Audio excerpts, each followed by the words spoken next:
Okay, ladies and gentlemen, let's talk Smackdown. Let it catch up with itself. So, we have the Women's United States Championship picture. Obviously, last week, Zelina Vega won the title. It was last week, wasn't it? Yeah, it was.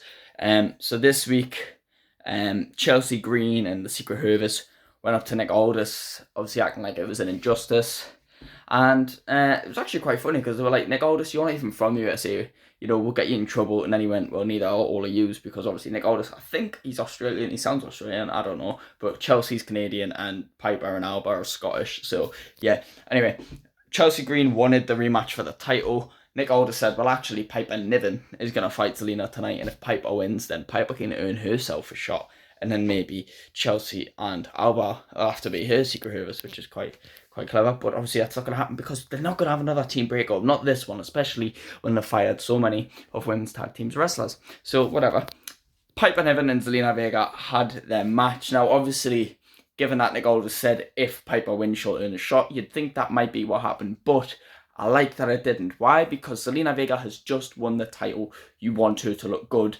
Don't have her lose her first match after winning a title, which she didn't do. She beat Piper Niven off of the distraction, right? Which is good for both women because Piper's obviously a big powerhouse and I want to make her look powerful.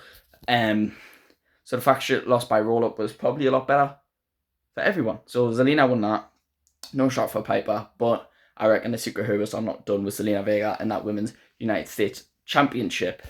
As for the US Championship, obviously last week there was an #1 contendership match between Drew and LA Knight. The Bloodline got involved, Damian Priest got involved, whatever. A lot of shenanigans. The show kicks off. Damian Priest is walking into the arena, starts a fight with Jacob Fatu and Solo Sikoa. LA Knight walks right past it, goes to the ring, starts cutting a promo on what happened last week. Damian Priest comes out, starts cutting a promo on LA Knight. LA Knight gives shots back and they're going bar for bar, just explaining why each other is failed and why each other is in this situation. And then eventually it leads to the match that they were going to have in the main event to happen right there and then, which again ends in DQ because of Solo Sikoa getting involved, and then Jacob Fatu all in the end just beating everyone up.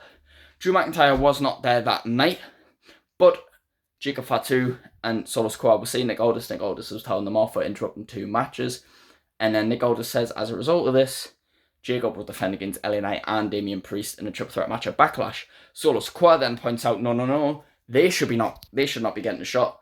Drew McIntyre won the shot. Give Drew McIntyre the shot. Obviously thinking he's going to make it a one-on-one match for Jacob.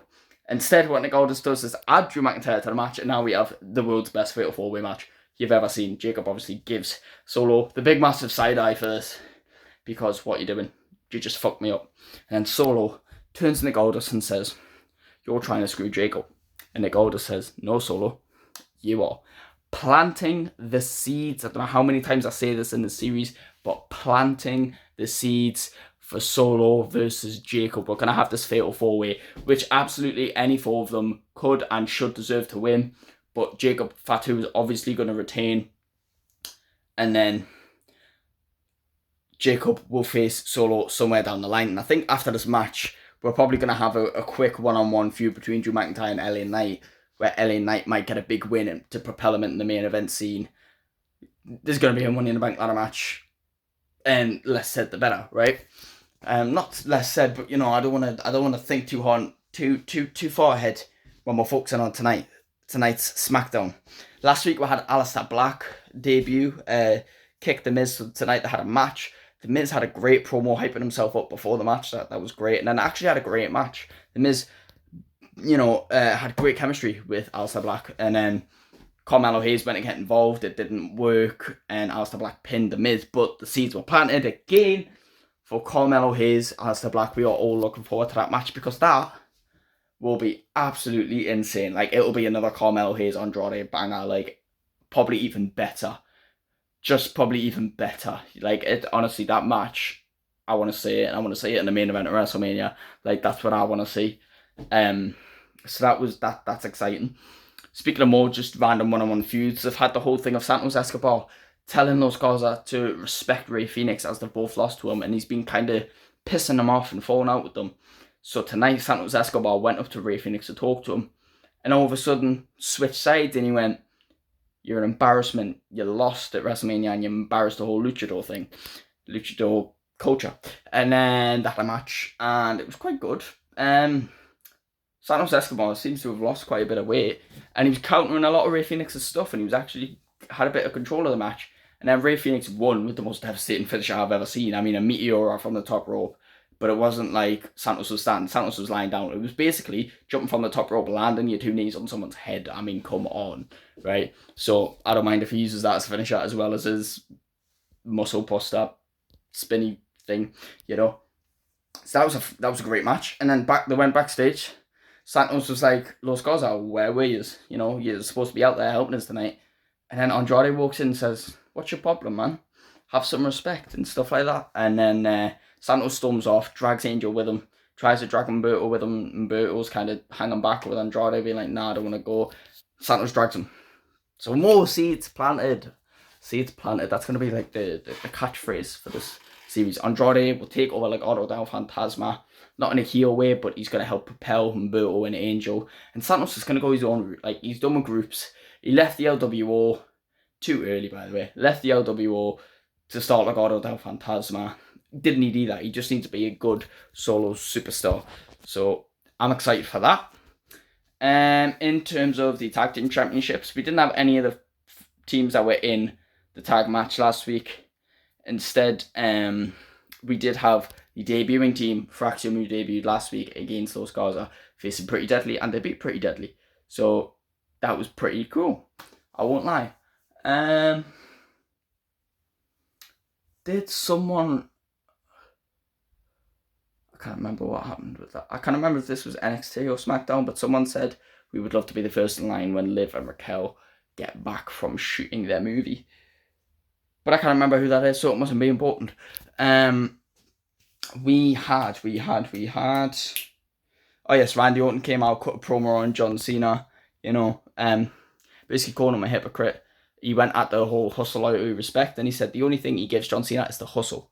The loyalty gone out the window. He's turned on everyone, and the respect has gone out the window. He said the whole time that John Cena has been selfish. He's always been that guy, and he took full advantage of the PG era, and he was glad to be that poster boy for the PG era, and he's led all these kids, and saying that, you know, he was the one to raise these kids. Well, he's came out with new merch every month, and he's raised the prices of that merch all the time. Mostly it's not him, it's WWE, and it's those parents that actually brought the kids up that are working double to pay for those shirts, and basically just calling out the BS, and he eventually said, you know a lot about selling out your soul because you did that the exact moment the PG era came around. And to be fair, that's a bar. That's true. Like, not in the sense of he did it in a bad way, but in the sense of, like, yeah, he sort of did. He devoted himself to that. You know, he gave away being himself to be what the company wanted him to be. And in a way, that is what selling your soul was. And Randy Orton saying he always stayed true to himself. And that's why he's not in the level John Cena is. But Randy Orton said John Cena is just going to be another legend for him to kill, because he used to be a legend killer. That's crazy. That's a great promo. The match is next week. Maybe we'll get John on Smackdown next week. I can't wait for that match. It's a shame it's happening straight away, because now it's obvious that Cena's going to win. But regardless, it's still great to finally see that match.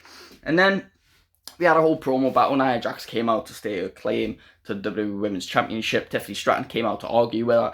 Naomi came out to claim her shot, being like, well, what the hell? And she did mention Jade. Then Jade came out and started beating the shit out of Naomi, and we got a big fight. And eventually, in the main event, we got Tiffany Stratton and Jade Cargill versus Nia Jax and Naomi. Now, I would have thought this would end in disqualification, because Jade and Naomi feud, they still want to go. They don't want to pin Nia because she's the number one contender for the title. They wouldn't pin Jade because it's Jade Cargill and they're trying to build her as the next star. And they wouldn't pin the champion Tiffany Stratton because that wouldn't make sense. Except the pin Nia, and Jade Cargill did it without even using a finisher. I mean, granted, she caught her with a powerbomb to Nia Jax, you know what I mean? But I didn't expect it. But regardless, it doesn't matter. You know, Jade and Tiffany got the win, and at the end, Jade held that title before she gave it back to Tiffany. And she made it clear that she wants a shot at the title. But I think we're going to get Nia Tiffany first while Naomi and Jade finish their feud, and then we'll probably get Jade taking the title from Tiffany. So I'm not mad. That was honestly not a bad episode of SmackDown whatsoever. I think I did hear a rumor that it was long and boring. I didn't find that boring whatsoever. I probably found it better than last week. Like that was a good episode of SmackDown. So thank you all so much for watching. Please like and subscribe, and I will see you in the next one. Goodbye. I should also probably mention, after R-Truth spoke to John Cena last week, he came up to Randy Orton saying, "Hey, look, you're going to lose to John." And Randy Orton went, "What?" And he was like, "John Cena himself told me that you're going to lose him because obviously he's John Cena's biggest fan." And then Jimmy Uso got in between them. He's like, "Sorry, Randy, you know how he is." Basically called him special. And he said, "R-Truth, you can't be saying that stuff." And R-Truth's like, "What? It's true. John Cena told me it himself." And he said, "Do you know what else he told me? That he's the last real champion." So this is great because R-Truth is obviously hilarious. But I genuinely hope like they use R-Truth. Like maybe like Cena can turn on him, or he can be like Cena will use him at his side, you know, to be like a sidekick that'll always speak for him. They need to use him though, because R-Truth's a veteran in this game, and while he's not always like a main event player, he could play a funny or an entertaining role in this series in this storyline. Anyway, thanks for watching.